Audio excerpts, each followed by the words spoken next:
Andhra Pradesh deputy CM Janasena chief Pawan Kalyan చేసిన వ్యాఖ్యలు ఇప్పుడు హాట్ చర్చకు దారితీస్తున్నాయి. భవిష్యత్తులో పార్టీ కోసం త్రిశూల వ్యూహంతో ముందుకు పోవాలని క్యాడర్కు పిలుపునిచ్చారు పవన్ కళ్యాణ్. అందులో భాగంగా జనసేన కోసం నిస్వార్థంగా కష్టపడే ప్రతి కార్యకర్తకు ప్రత్యేక గుర్తింపు, పార్టీ కోసం పనిచేసే వారికి భరోసా, బలమైన నాయకత్వాన్ని సృష్టించడం అంటూ కామెంట్ చేసేశారు. అంటే రెండు తెలుగు రాష్ట్రాల్లో పాగా వేసేందుకు ప్లాన్ చేశారా? తెలుగు రాష్ట్రాల్లో జనసేన ఏం చేయబోతుంది? పవన్ కళ్యాణ్ చెప్పిన త్రిశూల వ్యూహం ఏంటి? త్రిశూల్ ద్వారా జనసేనలో కొత్త అధ్యాయం మొదలు కానుందా? అయితే వచ్చే దసరా నుంచే ఈ జనసేన త్రిశూల వ్యూహం అమలు చేయాలన్న ఆలోచనతో ఉన్నట్టు తెలుస్తోంది. పక్కా వ్యూహంతో వచ్చే అసెంబ్లీ ఎన్నికల వరకు పార్టీని బలోపేతం చేయాలని అనుకున్నట్టు తెలుస్తోంది. విశాఖ వేదికగా పవన్ చేసిన ఈ కమెంట్ను ఎప్పటి నుంచి అమలు చేస్తారు? ఎలా చేయబోతున్నారు? ఇక కూటమిలో భాగస్వామ్యంగా ఉంటూనే సొంత పార్టీపై దృష్టి సారిస్తారా అన్న చర్చ సాగుతోంది. కింద నుంచి రావాలి నాయకులు అనేవాడు. దానికి నేను ఒక స్ట్రక్చర్డ్ ఫ్రేమ్వర్క్, శివుడి త్రిశూలం, పరమశివుడి త్రిశూలం ఉంటుంది కదా, శక్తి, ధర్మం, రహస్యం, అది ప్రతీక దానికి. అలాగే జనసేన ఇప్పుడు మెంబర్షిప్ కోసం చేయబోతున్నది వెరీ స్ట్రక్చర్డ్ ఫ్రేమ్వర్క్. అలాగే ప్రతి క్రియాసభ్యుడికి గుర్తింపు, నాయకత్వం, భద్రతతోటి ఈ త్రిశూల్ ప్రోగ్రామ్ని మన దసరా తర్వాత స్టార్ట్ చేయబోతున్నాం. రైట్గా మొత్తంగా జనసేనాని పార్టీపై దృష్టి సారించినట్టు తెలుస్తుంది. క్యాడర్ను కాపాడుకోవాలి, క్యాడర్ను పెంపొందించుకోవాలి అనే నినాదంతోనే జనసేన ముందుకు వెళ్తున్నట్టుగా తెలుస్తుంది. సో ఇదే నేపథ్యంలో మనతో మాట్లాడేందుకు విశాఖ నుంచి మా ప్రతినిధి రాజు, అదేవిధంగా విజయవాడ నుంచి మా రిపోర్టర్ కాంతి, ఇక ప్రముఖ రాజకీయ విశ్లేషకులు బండారు రామ్మోహన్ రావు గారు కూడా మనతో ఉన్నారు. వారిని అడిగి మరిన్ని విషయాలు తెలుసుకునే ప్రయత్నం చేద్దాం. ముందుగా రాజు, చూస్తున్నాం విశాఖ వేదికగా జనసేనాని శ్రేణులకు పిలుపునిచ్చారు. నిన్న మొన్నటి వరకు క్షేత్రస్థాయిలో పటిష్టమైన కార్యకర్తలు లేరు, పటిష్టమైన యంత్రాంగం లేదు, పటిష్టమైన గ్రామస్థాయి కార్యకర్తలు కానీ గ్రామస్థాయి లీడర్లు కానీ లేని జనసేనకి ఇప్పుడు పవన్ కళ్యాణ్ ఇచ్చిన పిలుపుతో అంటే దసరా నుంచి అసలు ఏం చేయబోతున్నారు? ఈ త్రిశూల వ్యూహం ఏ విధంగా అమలు చేయబోతున్నారు ఏంటి?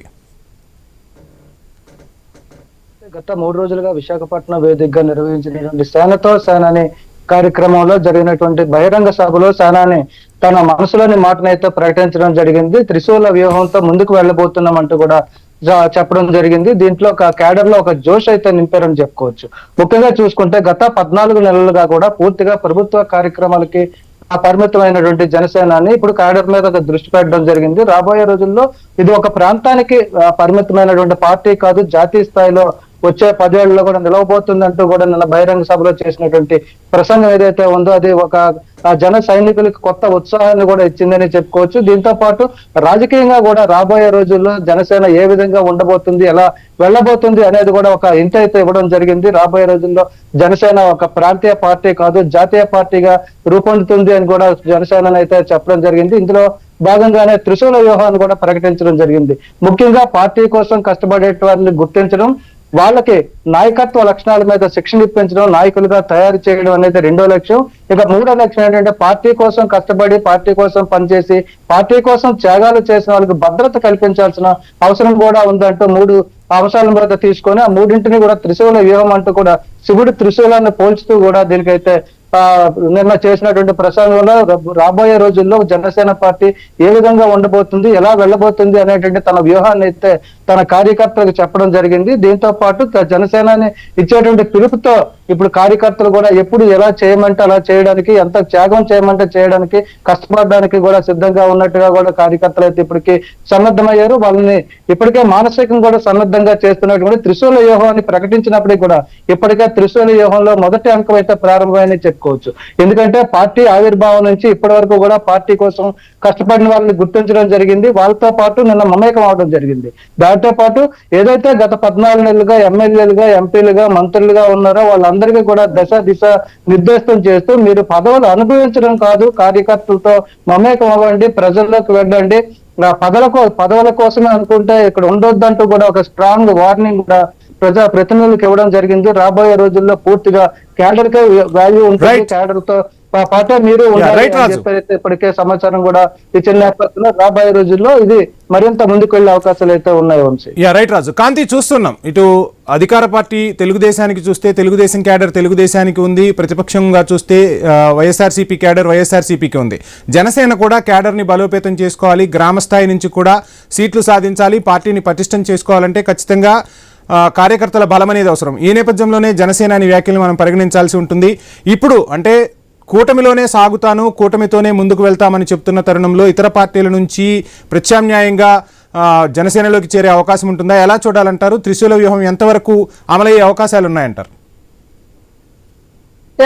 ఆంధ్రప్రదేశ్ లో కూటమి ప్రభుత్వం ఏర్పడటానికి జనసేన ఇచ్చినటువంటి సపోర్ట్ తోనే కూటమి ప్రభుత్వం బలంగా ఏర్పడడానికి ఒక కారణంగా కూడా చెప్పుకోవచ్చు. అయితే పవన్ కళ్యాణ్ ఏదైతే పార్టీకి సంబంధించి గత 10 సంవత్సరాల నుంచి పార్టీ కోసం పనిచేసిన వారికి ఇప్పటికే చాలా వరకు కూడా నిరాశ నిస్పృహలతోటి ఉన్నారు. కూటమిగా వెళ్తున్న నేపథ్యంలో ఆ ఎమ్మెల్యే పదవులు ఆశించిన వారు కావచ్చు, లేకపోతే చిన్న కార్యకర్త నుంచి కూడా కొంత ఒక నిరాశ నిస్పృహలతోటి ఉన్న జనసేన కేడర్ కు నిన్న పవన్ కళ్యాణ్ ఇచ్చినటువంటి ప్రసంగం తర్వాత ఏదైతే ఒక కొత్త జోష్ నింపిందని చెప్పుకోవాలి. అయితే కూటమి ప్రభుత్వం ఏర్పడిన తర్వాత పవన్ కళ్యాణ్ పార్టీకి సంబంధించి అటు ఎలక్షన్స్ కి దగ్గరకు ఒక 6 నుంచి సంవత్సరం ముందు నుంచి కూడా ఎప్పుడైతే చంద్రబాబు నాయుడు అరెస్ట్ అయ్యారో అప్పటి నుంచి పవన్ కళ్యాణ్ పార్టీని ఏదైతే వచ్చే ఎన్నికలలో కలిసి పనిచేస్తామని ప్రకటించినప్పటి నుంచి కూడా జనసేన పార్టీ పూర్తిగా రాష్ట్రంలో అధికారంలోకి వచ్చే వరకు జనసేనకి సంబంధించినటువంటి ప్రతి నాయకుడు కార్యకర్త కూడా పనిచేశారు. ఈ నేపథ్యంలో వారికి తగిన గుర్తింపు లభించడం లేదు అనేది ప్రస్తుతం జనసేనకి సంబంధించినటువంటి నాయకుల్లో ఉన్నటువంటి ఒక నిరాశగా ఉంది. అయితే నిన్న పవన్ కళ్యాణ్ ఏదైతే 3 రోజుల పాటు పార్టీకి సంబంధించినటువంటి కార్యక్రమాల్లో పాల్గొంటూ ఒక్కొక్కరితో కొంత లో క్యాడర్ నుంచి ప్రతి ఒక్కరిని కూడా ఏదైతే క్రియాశీలక సభ్యత్వం తీసుకున్నటువంటి ప్రతి ఒక్క జనసేన కార్యకర్త కూడా పార్టీలో ఒక స్ట్రాంగ్ మెంబర్ గా ఉన్నారు. ఖచ్చితంగా ప్రతి దానికి కూడా వారిని ఒక ముందుకు వెళ్లే ఆలోచనలో ప్రస్తుతం అయితే జనసేన పార్టీ ఉంది. అలాగే నెక్స్ట్ 2029 ఎలక్షన్స్ టార్గెట్ గా కలిసే పనిచేసినప్పటికీ కూడా జనసేన పార్టీకి సంబంధించి లో లెవెల్లో గ్రామ స్థాయి నుంచి కమిటీలు వేసుకోవడం కావచ్చు, అటు కూటమిలో ఉన్నటువంటి ఇటు బీజేపీ కావచ్చు లేకపోతే టీడీపీ కావచ్చు, పూర్తిగా 2 పార్టీలకి కూడా క్యాడర్ చాలా బలంగా ఉంది. వారికి సంబంధించినటువంటి ఇష్యూస్ అన్ని కూడా చాలా స్ట్రాంగ్ గా సాల్వ్ చేసుకోగలుగుతున్నారు. కాబట్టి జనసేన కూడా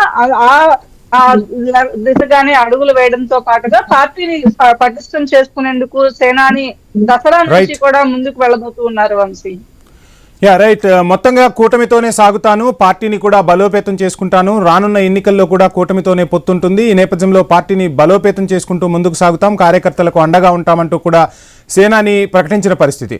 ఇదే అంశానికి సంబంధించి డీటెయిల్స్ అందించేందుకు మనతో మాట్లాడేందుకు ప్రముఖ రాజకీయ విశ్లేషకులు బండారు రామ్మోహన్ రావు గారు జాయిన్ అవుతున్నారు. రామ్మోహన్ రావు గారు నమస్కారం అండి. నమస్తే వంశీగా.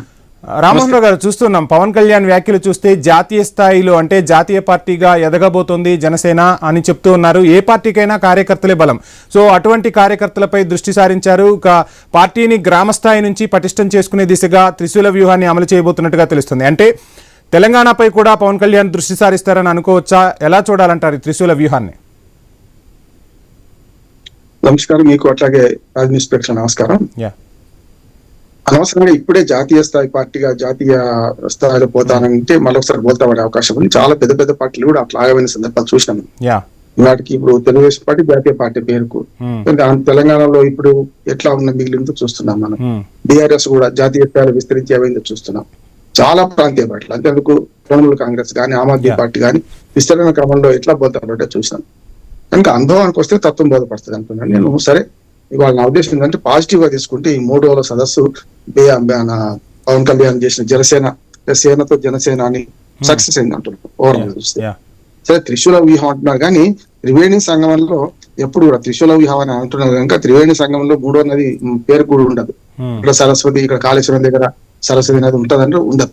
అట్లాగే 2 ప్రాంతీయ పార్టీలు బలంగా ఉన్న ఆంధ్రప్రదేశ్ లో 3వ పార్టీగా మలగలడు. ఇంకోటి ముఖ్యంగా 100% స్ట్రైక్ రేట్ తో మనకు చాలా గొప్ప అంటున్నాను. చాలా అద్భుతమైన విజయాలు అంటున్నాను. 100% 2 ఎంపీలు 21 మంది ఎమ్మెల్యేలు. కానీ గత 10 ఏళ్ల అనుభవం తీసుకుంటే మనకు మొదటి 5 ఏళ్ళు ఏదైతే ఫస్ట్ టైం కూటమితో జతగట్టినప్పుడు పోటీ చేయలేకపోయింది. జనసేన పార్టీ ఒక్క సీటు కూడా పోటీ చేయలేదు, కేవలం మద్దతు తెచ్చింది బయట నుంచి. అటు మోడీ ఇటు చంద్రబాబు నాయుడుకు మద్దతు ఇచ్చింది. కానీ ఆ తర్వాత విడిపోతే చెడిపోతాం సినిమాలు చూశారు కదా, వేరుగా ఒంటరిగా పోటీ చేస్తే ఏమైందో చూశారు. అంటే ఒకటి పక్కన 0 ఉంటే లాభం లేదు, ఒకటి పక్కన ఏదైనా ఒకటి ఉంటేనే దానికి సాధ్యం అవుతుందని అర్థం చేసుకున్న కారణం చివరికి బీజేపీని ఒప్పించి ఇటు పక్కన టీడీపీని ఒప్పించి ఇద్దరు భిన్న ధృవాలుగా ఉన్న ఆరెంజ్ అండ్ పసుపచ్చని కలిపి ఒక రకంగా చెప్పాలంటే ఒక 100% స్ట్రైక్ రేట్ సాధించిండు. సాధించిన తర్వాత మొట్టమొదటిసారి అంటే ఎలక్షన్ రిజల్ట్స్ వస్తున్నప్పుడు అన్నాడు ఏంటంటే మన మీద చాలా బాధ్యత ఉంది, మొన్నటిదాకా కేవలం పార్టీ పోరాట పట్టును చూపించింది, ఇప్పుడు అధికార బాధ్యతతో ఉంటున్నాం కనుక మనం బాధ్యతను మెలగాలన్నారు. అందుకనే ఇప్పుడు త్రిశూల వ్యూహంలో గుర్తింపు, అట్లాగే మనకు గుర్తించిన పదవులు, తర్వాత భరోసా అంటే కార్యకర్తలకు భరోసా, వాళ్ళకి ఏదో రకంగా పార్టీ సభ్యులుగా చేరితే వారికి కనీసం చనిపోతే బీమా వస్తుందనే భరోసా కూడా ఇది మంచిది అంటున్నాను. ఇకపోతే ఏదైతే ఈ 11 ఏళ్ల ప్రస్థానంలో చాలా నేర్చుకున్నారు, ఆయన చాలా ఒడిదొడుకులు ఎదుర్కొన్నారు, పూర్తిగా పనికిరాను వాళ్ళు అన్నారు, ఆయనకు రాజకీయ అనుభవం లేదన్నాడు, చంచలత్వం ఎక్కువ అన్నారు. కానీ సక్సెస్ అయిన తర్వాత ఇవాళ గేమ్ చేంజర్ ఆయన అంటున్నారు, చూస్తారు కదా. అందుకని శ్రీశ్రీ గారు ఎప్పుడో వస్తారన్నారు, అంటే నిప్పులు చిందుతూ నింగికి ఎగిరితే నివిడాచర్యంతో మీరు నెత్తురు కక్కుతూ నేల రాలితే నిర్దాక్షిణ్యంగా మీరే అని. ఇవాళ పడిపోతే అందరూ విమర్శించేవాళ్ళు, కానీ గెలిచింది కనుక వాళ్ళు అందరూ ఆయన పొగుడుతున్నారు. కానీ తన బాధ్యత తనకు తెలుసు అంటున్నాను. ఎందుకంటే రెండు ప్రధానమైన ప్రాంతీయ పార్టీల మధ్యన నలిగిపోకుండా ఉండాలంటే తనదైన క్యాడర్ను పెంచుకోవాలనుకున్నాడు. కనుకనే ఇవాళ 11 ఏళ్ల తర్వాత మళ్ళీ అంటే 11 ఏళ్ల తర్వాత 11 ఏళ్ళకి చాలా పార్టీ నిర్మాణం చేసుకుంటూ వచ్చిండు. కానీ సంస్థ నిర్గత నిర్మాణం బలహీనంగానే ఉంది ఇప్పటికి కూడా. ఆయన అభిమానులు ఉంటారు కానీ సంస్థాగత నిర్మాణం తెలుగుదేశానికి ఉన్నట్టు, కాంగ్రెస్ కు ఉన్నట్టు, కమ్యూనిస్టులకు ఉన్నట్టు, వైసీపీకి ఉన్నట్టు సంస్థాగత నిర్మాణం కనుక రామ్మోహన్ గారు మీరు చెప్పినట్టుగా ఏ పార్టీ సంస్థాగత నిర్మాణం చేసే క్రమంలోనే ఇవాళ 3వ సంవత్సరం ఏ పార్టీకైనా ఒడిదుడుకులనే వస్తుంటాయి, గెలుపోవటంలో సహజం. ఇప్పుడు మనం చూస్తే 100% స్ట్రైక్ రేట్ రావడంతో జనసేనానికి మద్దతు లభించింది. మీరు చెప్పినట్టుగా అందరూ కూడా పవన్ కళ్యాణ్ని ఒక రకంగా చెప్పాలంటే కింగ్ మేకర్ అంటున్న పరిస్థితి. ఒకవేళ అంటే పరిస్థితులు కొన్నిసార్లు గెలుపోవటంలు అనేవి రాజకీయ పార్టీలకు సహజం. ఆ ఓటమి వచ్చినప్పుడు తట్టుకోవాలంటే ఖచ్చితంగా క్యాడర్ ఉంటేనే పార్టీ స్ట్రాంగ్గా నిలబడుతుంది. తెలుగుదేశంలో అవ్వచ్చు, కాంగ్రెస్ అవ్వచ్చు, ఇప్పుడు వైఎస్ఆర్సీపీ అవ్వచ్చు, ప్రతి పార్టీకి కూడా క్యాడర్ అవసరం. క్యాడర్ కూటమిలో ఉంటూ పవన్ కళ్యాణ్ క్యాడర్ని అంతగా పెంపొందించుకునే అవకాశాలు కనిపిస్తున్నాయా? అట్ ది సేమ్ టైం రెండూ కూడా ప్రధాన పార్టీలు ఉన్నాయి మీరు చెప్పినట్టుగా ఆంధ్రప్రదేశ్లో. పవన్ కళ్యాణ్ పరిస్థితి ఎలా ఉంటుంది అనుకోవచ్చు? ఎంతవరకు వ్యూహం ఫలించే అవకాశాలు ఉన్నాయంటారు?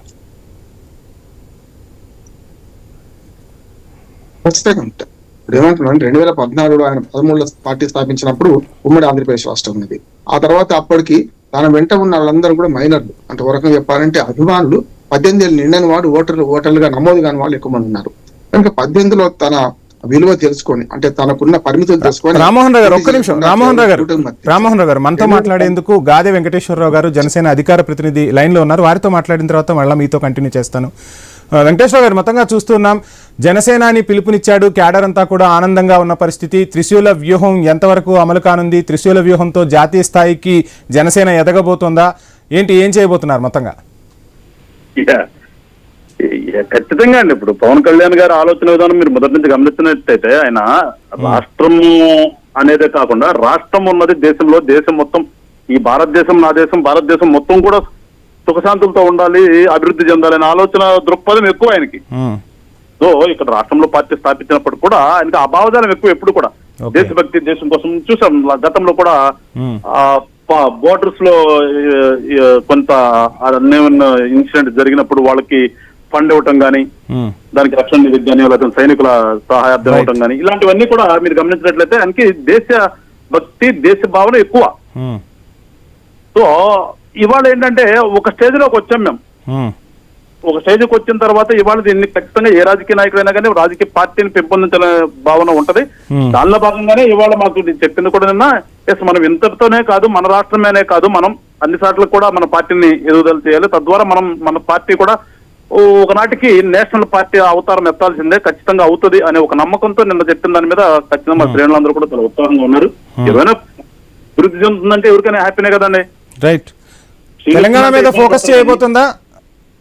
మేబీ 100% ఉంటుంది. తెలంగాణలో ఆల్రెడీ ఉన్నాము. దాన్ని ఈ మళ్ళా నెక్స్ట్ 29 ఎలక్షన్ కి ఖచ్చితంగా ఇక్కడ ఆంధ్రాలో ఏ రకంగా ఎత్తిదామో అక్కడ కూడా ఆ రకంగా అయ్యే విధంగా ఖచ్చితంగా అడుగులు వేస్తాం. సో ఆ కాంటెస్ట్ లో అట్లా చెప్పుకుంటూ వచ్చారు. నిన్న శ్రేణులు కూడా, కార్యకర్తలను కూడా, వాళ్ళు కూడా మోటివేట్ చేసింది ఏంటంటే, మీరు కూడా రాజకీయాల్లో ఉండాలనుకునే వాళ్ళు ఏదో ఇక్కడికనే కాకుండా భావన ముందు మీ ఊరి నుంచి స్టార్ట్ చేయండి మీరు. రైట్. వెంకటేశ్వర గారు, రాయపాటి అరుణ గారు జనసేన అధికార ప్రతినిధి మనతో పాటు ఫోన్ ఇన్లో ఉన్నారు. అరుణ గారు నమస్కారం అండి. నమస్తే సార్. మొత్తంగా నిన్న పవన్ కళ్యాణ్ ప్రసంగంలో చూస్తే వీర మహిళలకు అధిక ప్రాధాన్యం ఇవ్వబోతున్నాను, వీర మహిళలు వెంట నిలవటం వల్లే మనం ఇంత పోరాటం చేయగలిగాం, ఇలా అధికారంలోకి రాగలిగాం, ఇంత స్ట్రైక్ రేట్తో ముందుకు సాగామంటూ చెప్తున్న పరిస్థితి. పవన్ కళ్యాణ్ వ్యాఖ్యలను ఎలా చూస్తారు? రానున్న రోజుల్లో వీర మహిళల పాత్ర ఎలా ఉండబోతుంది జనసేనలో?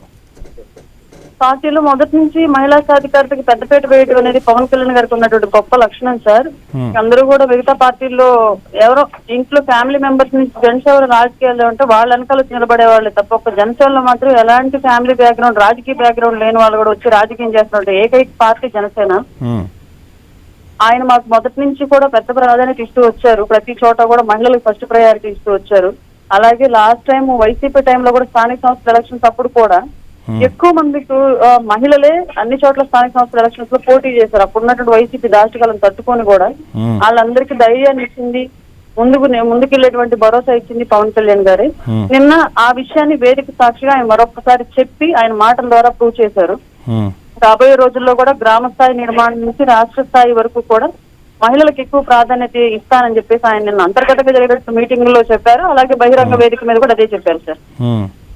సో మొత్తంగా రానున్న రోజుల్లో ఇక మహిళలకు ప్రాధాన్యం పెరగబోతుందంటారా జనసేనలో? 100% సార్. ఏదైతే మనం 33% రిజర్వేషన్ రావాలి అని చెప్పేసి కొట్లాడి బిల్లులు ఆమోదం తెలుసుకున్నామో దానికి తగ్గట్టుగా వాళ్ళ మహిళలు కంపల్సరీగా రాజకీయాల్లో ఉండాలి. 33% రిజర్వేషన్ ని పొందడానికి ఆ సంఖ్యలో మహిళలు రాజకీయాలు నిలబడగలిగితేనే దానికి సరైనటువంటి జస్టిఫికేషన్ జరిగిద్ది. బట్ అన్ని పార్టీల్లో అంత స్థాయిలో ఉన్నారా లేదా అన్నది మనం ఆలోచించుకోవాల్సిన విషయం. బట్ జనసేనలో అయితే మహిళా నాయకత్వాన్ని ఎంకరేజ్ చేయడానికి, ఆ రిజర్వేషన్ ఉపయోగించుకునేలాగా మహిళా నాయకత్వాన్ని పెంపొందించడానికి పవన్ కళ్యాణ్ గారు అయితే అన్ని రకాలుగా కృషి చేస్తున్నారు సార్.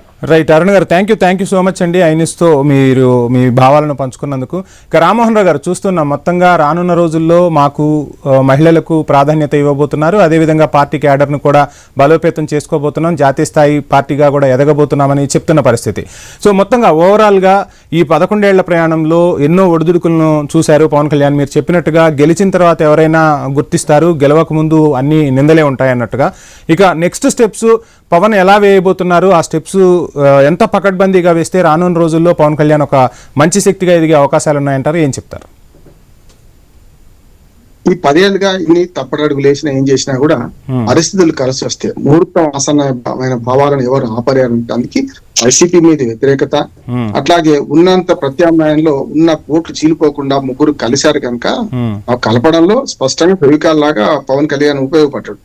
బీజేపీకి ఇటు టీడీపీకి మధ్య నిజంగా చెప్పాలంటే పెడముఖం ఉన్న వాళ్ళని మనం కలవకపోతే ఎదురు శత్రువులు ఓడించలేము. 2019 జరిగింది అదే. కనుక మనం కలిసి ఉంటే కలసుదకం అని చెప్పి ప్రకటించుడు, ముందడుగు వేసి తిట్లు పడ్డాడు. బీజేపీ వాళ్ళు తిట్టుపడ్డాడు, ఇట్లు మన టీడీపీ తొంతులకి సాధించినప్పుడు నిలగలిగితే కనుక నేల విడిచి సాము చేస్తే మళ్ళీ భంగపడతారు అంటున్నాను. ఈ మాట చెప్తున్నాను, ఒక హితోక్తి అంటున్నాను. ఎందుకంటే నేల విడిచి సాము చేయడంలో తెలంగాణకు విస్తరిస్తామని, మొత్తం భారతదేశంతో విస్తరిస్తామంటే అది అత్యాశ అవుతుంది. ఇంకో విషయం కూడా మాట్లాడుకోవాల్సి వస్తుంది. ఎందుకంటే రాష్ట్ర విభజన జరిగినాడు నేను బోర్ని ఏడ్చాను, చాలా బాగా. రామ్మోహన్ రావు, ఇక్కడ ఇంకో విషయాన్ని కూడా మాట్లాడుకోవాలి. నిన్న మనం పవన్ కళ్యాణ్ చేతిలో చూస్తే జనసేన జెండాతో పాటు తమిళనాడు విజయ్ పార్టీకి చెందిన జెండాను కూడా పవన్ కళ్యాణ్ పట్టుకోవడం జరిగింది. దాన్ని ఎలా భావించాల్సి ఉంటుందంటారు, ఏం చెప్తారు? రామ్మోహన్ రావు గారు.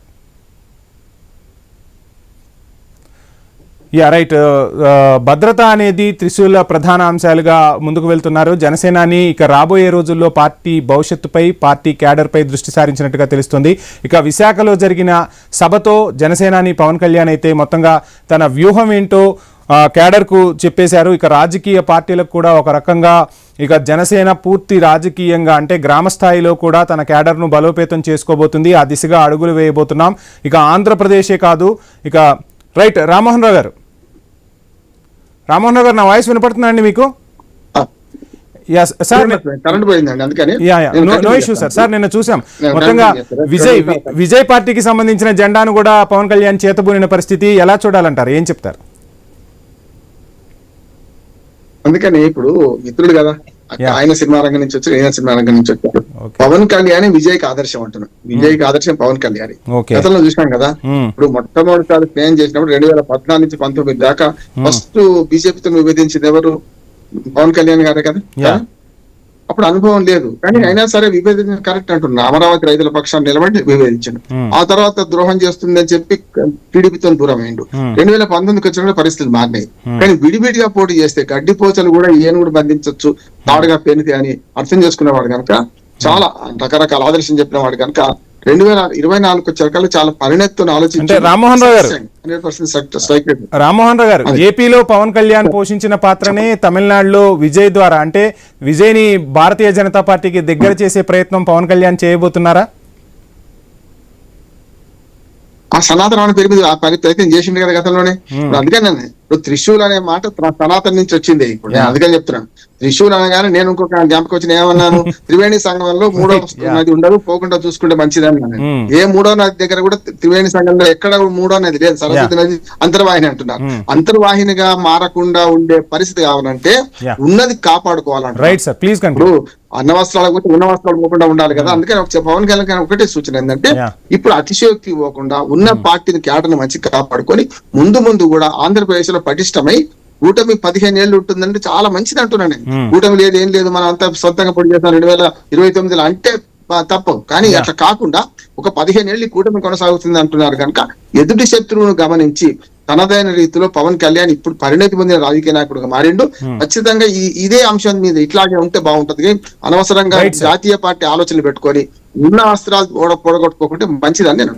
Right sir, thank you sir, thank you so much Rammohan Rao గారు మీ విశ్లేషణ అందించినందుకు. మొత్తంగా జనసేన త్రిశూల వ్యూహం దసరా నుంచి అమలు చేయబోతున్నారు. పార్టీ కార్యకర్తలకు అండగా ఉండబోతున్నారు. గ్రామస్థాయి నుంచి కూడా క్యాడర్ను బలోపేతం చేసే దిశగా జనసేన అడుగులు వేయబోతున్నట్టుగా అయితే తెలుస్తుంది. ఇది వాళ్ళ స్పెషల్